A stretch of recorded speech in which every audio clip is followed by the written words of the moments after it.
It was year 2006, month August, and date 14th, time 8:45 in the morning. As usual, I was waiting for my daughter's van to pick her up for the school. She was almost 3 years old then. I was in a hurry as I had to leave for my office by 9 a.m. Moreover, lots of tasks to be done back at work were going on in my head. Suddenly, she comes running to me and says, and all I could hear was, "Dadaji," that means grandpa, "school today." And she kept on saying a number of things. But these are 3 words which I clearly remember. And because I was mentally preoccupied, I kept on nodding my head and saying yes to her for everything that she said. Then her van arrives. I kiss her, I make her sit in the van, wave her goodbye, and she leaves. After that, I rush for my office. It's 12 o'clock at noon, and I receive a call from my daughter's school. Her principal is on the other side of the call. And the moment I say hello, she asks me, "Is Naisha's grandfather going to pick her up from the school today?" And I had a question on my face. And then ask her why? No. Why this question? By the way, Naisha is the name of my elder daughter. So I said, no one is going to pick her up from the school today, because she normally and usually commutes by the school transport. So the principal says, but she's not ready to go by the school transport today, because according to her, I had promised her in the morning that her grandpa will pick her up from the school. And that made me thinking, and I was worried. So the principal assures me not to worry, she'll talk to my daughter and sees that she reaches home safely. Throughout the day, that thing was at the back of my mind. I reach home in the evening, I speak to her, I ask her how was her day, how are her friends, how did the school go, and then I gently bring her to the point where I ask her that how come she told her teacher that her Dadaji will pick her up from the school today? And she very innocently replies, "I asked you in the morning, Ma, and you said yes."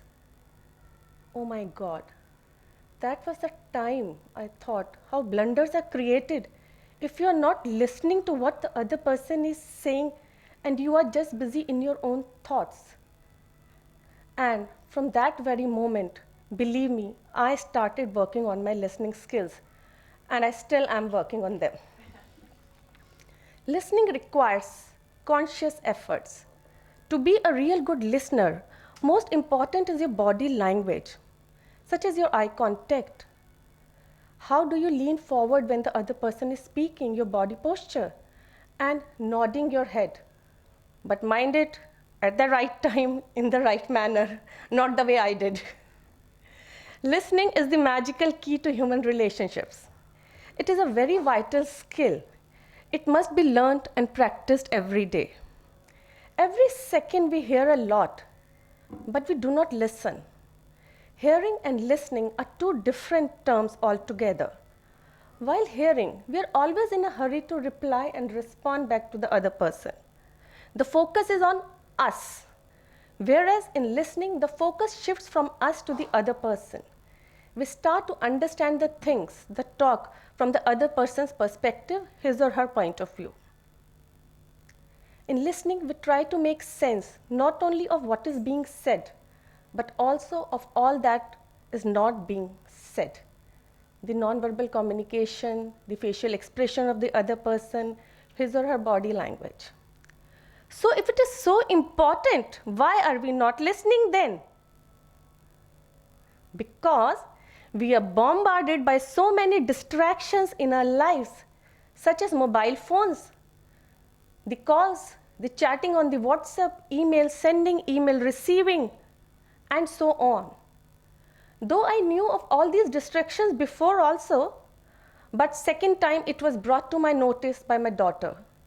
And this time, no, not Naisha. This time my coach was my younger one, Jia. She's 7.5 years now, and this incident goes back 2 years. In 2014, that was the time when smartphones were coming in. and I had a chance to buy a new one for myself. That was a gift for me from my husband. And you won't believe it. As a child has a new toy in a hand, the same feeling was there for me. Oh, what an excitement! A smartphone, a touch phone, and everything can be done just with a touch. And I had also got installed WhatsApp on my new phone. So that was a cherry on the cake. And I was so busy exploring WhatsApp. So one day I was just sitting with my daughters and they were doing their homework as such. And so my younger one asks me to spell a word for her. So I spell it loudly. Then after a few seconds, she again asks me to spell another word. And I do that for her. After some time, she asks me, Mama, can you check whatever have I written in my notebook? I just take a glance and I say, yeah, all are correct. She keeps on staring at me for some time. And then she stands up from her chair, comes to me and says very softly, Ma, can you please check once again? And I'm like, why, beta? I've just checked. Everything is right. She again says, please check it and keep your phone on one side. And that's when my tube light again starts blinking. Like, what? Then I realized, yes, all this while I was physically present in the moment, but mentally I was not. Subconsciously, I was answering all her questions, all her spellings that she was asking. But no, not consciously I was there. So what I do is, I again check all the spellings that she has written. And that's when I realize and see that there are 2 spelling mistakes out of the 10 total words that she has written in her notebook. So for a second, I was like, when you asked me 2 spellings, why couldn't you ask me 2 more? And her response left me thinking. Would you like to listen what her response was to me? Yes. Okay. So she said, I had already asked you 2 spellings and you were constantly busy on your phone. Neither did you look up to me and you simply answered. So I did not feel like asking any more to you. Yes, that's what happens. When we are not paying full attention to the people while we are communicating, they don't feel like opening up. They don't share their feelings, their real thoughts, what is going on in their head or in their heart. We miss the real stuff out there. And that's how I learned my another lesson. That in listening, it's very important to pay complete attention and be in the moment. Because I was constantly on my new smartphone, looking at the WhatsApp messages, replying to the chats that were coming.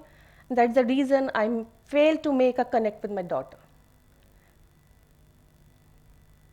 So, to make our communication really effective, we need to do that unconditional other acceptance. We have to accept the person with all his plus and minuses and be in the moment and give our full attention, undivided attention to make the real communication happen. Listening without getting upset, listening without getting distracted, listening without interfering, listening to really understand. This will lead to happier lives, happier relationships, happier kids, happier jobs. And so this is one of my goals, to make people understand that how important role does listening plays in a day-to-day life, day-to-day conversations, be it professional, be it personal. So let us make listening contagious. Start today, start now, start here. Because if you do not listen, you fail to connect and understand and learn anything just by hearing or talking. So think about it. I leave you with that thought and thank you for listening.